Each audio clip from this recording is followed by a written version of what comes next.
প্রথম দেখায় মনে হতে পারে এটি রিক্সা কিংবা ভ্যান গাড়ির গ্যারেজ, তবে এটি কোনো রিক্সা বা ভ্যান রাখা বা মেরামতের কোনো গ্যারেজ নয়, এটি বসতবাড়ি। আর এই বসতবাড়ি ঘিরেই গড়ে উঠেছে চোরাই রিক্সা ভ্যানের গ্যারেজ, পরিণত হয়েছে চোরাই মালামাল রাখার জায়গা হিসাবে।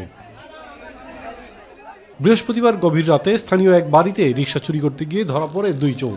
জিজ্ঞাসাবাদে চক্রের মূল হোতা বেলায়েত মণ্ডল ও তার চোরাই রিক্সা কারখানার সন্ধান দেয় তারা। স্থানীয়দের দাবি, মেয়ের জামাই আলম ফকির ও তাদের সঙ্গী তারা ফকিরকে সঙ্গে নিয়ে নিজ বাড়িতে বাড়ির বাসিন্দা বেলায়েত মণ্ডল গড়ে তুলেছিলেন চোর সিন্ডিকেট। শ্বশুর ও জামাই মিলে এই ধরনের ঘটনায় এলাকা জুড়ে চাঞ্চল্যের সৃষ্টি হয়েছে।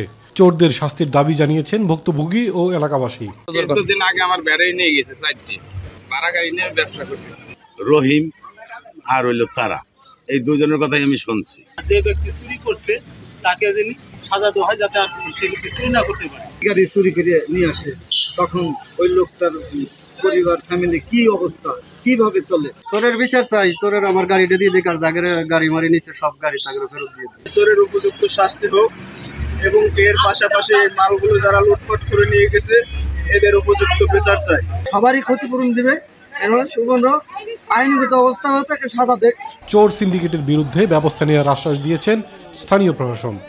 ওখানে স্থানীয় ইউনিয়ন পরিষদ চেয়ারম্যান ছিলেন, স্থানীয় মেম্বার ছিলেন, তাদের সহায়তা নিয়ে আমরা পুলিশ ধরেছিলাম। আমরা সবাই মিলে আমরা ওখানে যখন যাই, যাওয়ার পরে কিছু অতি উৎসাহী যে লোকজন, আরও কিছু যে আনুষ্ঠানিক মালামাল ছিল আর কি, তারা 7 থেকে 8 করে এই মালামালগুলো তারা বিচ্ছিন্নভাবে লুটপাট করে নিয়ে যায়। বেলায়েত মণ্ডলের বাড়িতে 60 থেকে 70টি চোরাই রিক্সা ভ্যানের যন্ত্রাংশ পাওয়া গেছে। এই ঘটনায় দ্রুত আইনি ব্যবস্থা নেওয়া না হলে আরও বেশি মানুষ হেনস্থার শিকার হবে মনে করেন এলাকাবাসী। ইলিয়াস কমল, মাই টিভি।